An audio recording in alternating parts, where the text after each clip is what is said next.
what I've created on YouTube now is, because with the AI coming in and me going to use AI for mastering of audio and creating videos, I mean, what a time to be alive. Now, I'm going to embrace the AI technology, because why wouldn't you? It's just remote. It's going to be mind-blowing. But there is that AI slop thing.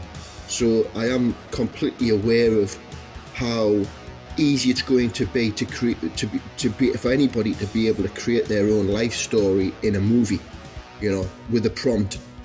I'm holding back because I know there's stuff you can do now. I'm completely on top of it all at the moment, but I'm not going to.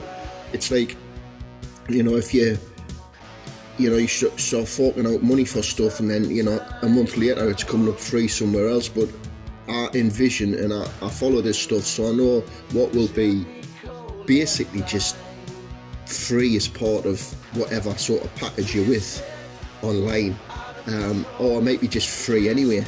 But it'll certainly be very cheap to be able to create, like, for example, anybody to be able to create the life story into a Hollywood blockbuster movie, just using that as an example. So and also by that point, and you're talking 5 years time, like, and there's a lot of change between now and then, but that is what I'm looking at, where I don't want to be cutting and pasting and putting videos together myself. I don't want to be doing that. Not when I can see in 5 years time there's going to be just through, you can drag and drop in photos, you can drag and drop in, a whole written essay, and explaining what you want this documentary or this movie or this music video to be, and as a prompt, a lengthy prompt with added photographs and maybe some video images, and then it'll create whatever it is you want it to create. If you've got an idea for a movie or a sitcom or anything really, it's starting to do, it's happening there with the AI and the music, so that's why I'm hanging back for that. But I am aware when you get to that point though, you're at a point where you could ask the AI to literally just keep on creating music videos, or whatever it is. You don't have to keep on prompting it. You could tell it to that you leave the ship in its hands, and it'll just get on with it and just keep creating. Now that's what they reckon is the dead internet theory. That's when the internet's going to be overloaded with just AI stuff. And personally, the internet as we see it is going to be dead anyway in 10 years time.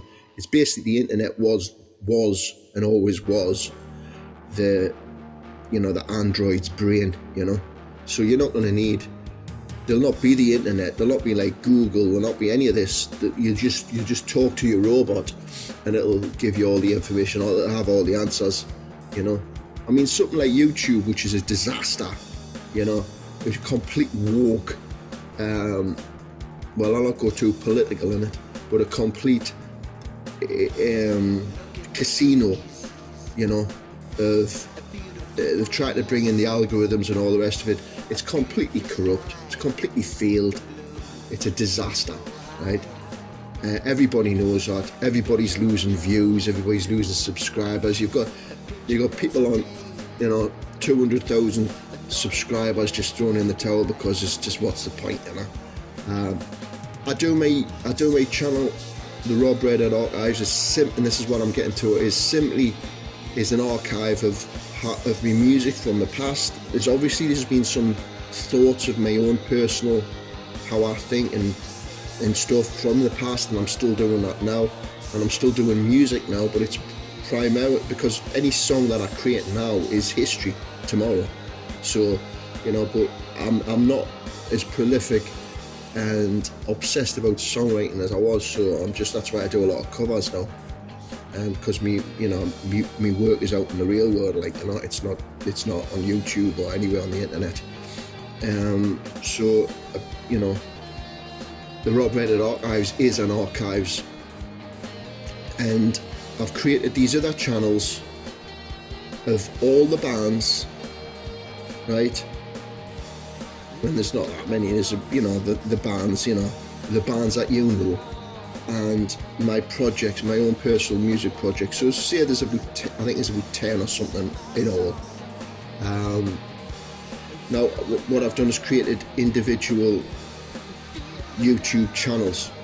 So, and the reason for this is because I want to see like a different video, how I saw it in my head, you know, and all of a sudden I'm gonna have like what, you know, but back in the day would have been like a $200,000 budget for a video. Well, you know, that's gone now because the AI is going to create the equivalent for free.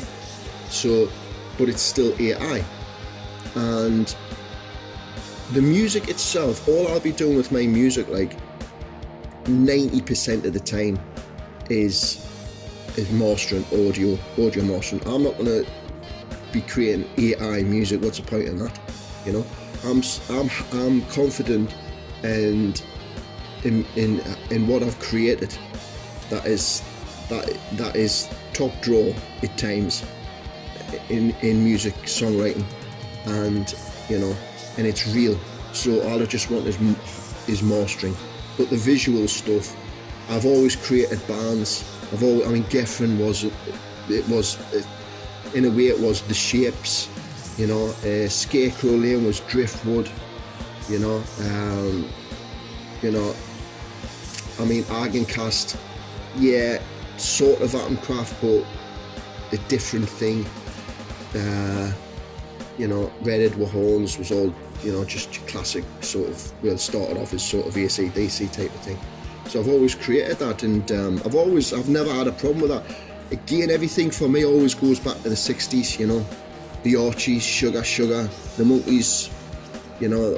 I mean, you could even say the Beatles were, you know, quite sort of invented really in manufactured creations. So, and it's never bothered me that, like, I think, yeah.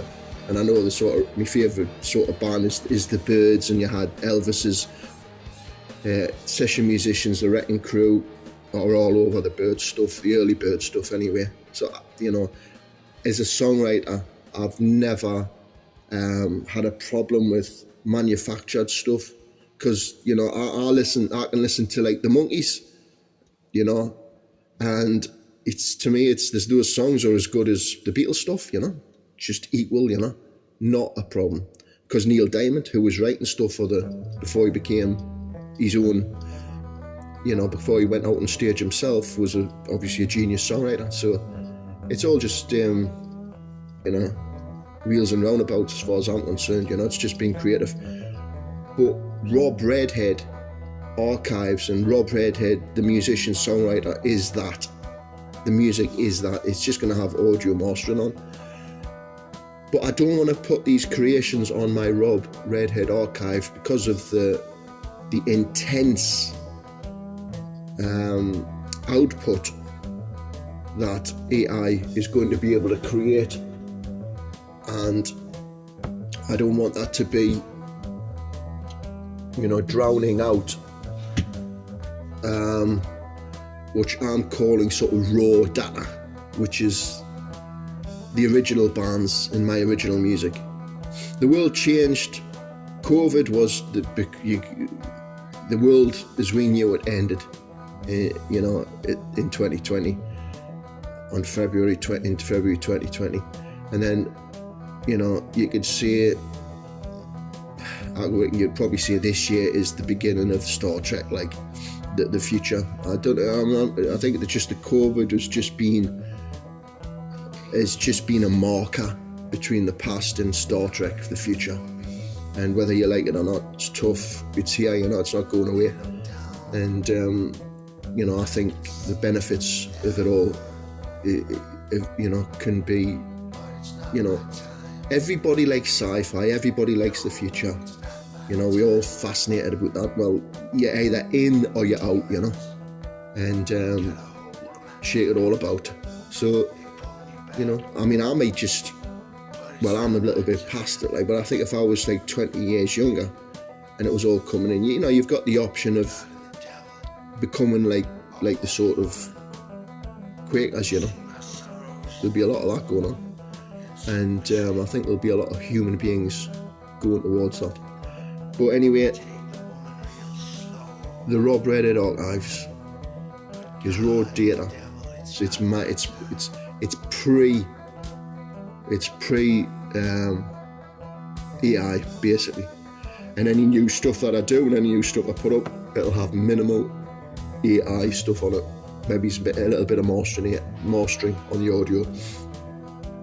But these individual YouTube channels is where you'll have a complete, you know, AI involvement and in creating stuff, but with the original songs, because the songs are there's no problem with the songs, like, you know, as AI comes along with you know, as AI, the thing about the AI is a songwriter. I don't know why a lot of people don't get this, like the musicians and that. You know, is a songwriter out there in the void. There was always AI as competition, you know. It was just human AI, you know. It was called Lennon McCartney, you know. You know, it was called David Bowie, Kate Bush, you know. It was always there, that sort of massive, top tier genius songwriting. That was what, you know. But AI's not going to get to that. All AI's going to do, because we reached the pinnacle, the human race reached the pinnacle of songwriting. You had like millions and millions of people creating music in the 20th century. The pyramid effect. We got the last drop of genius out of the geniuses. It's the AI's got, you know, it's going to have more important things to be doing than trying to write better songs than ABBA. I've said that before.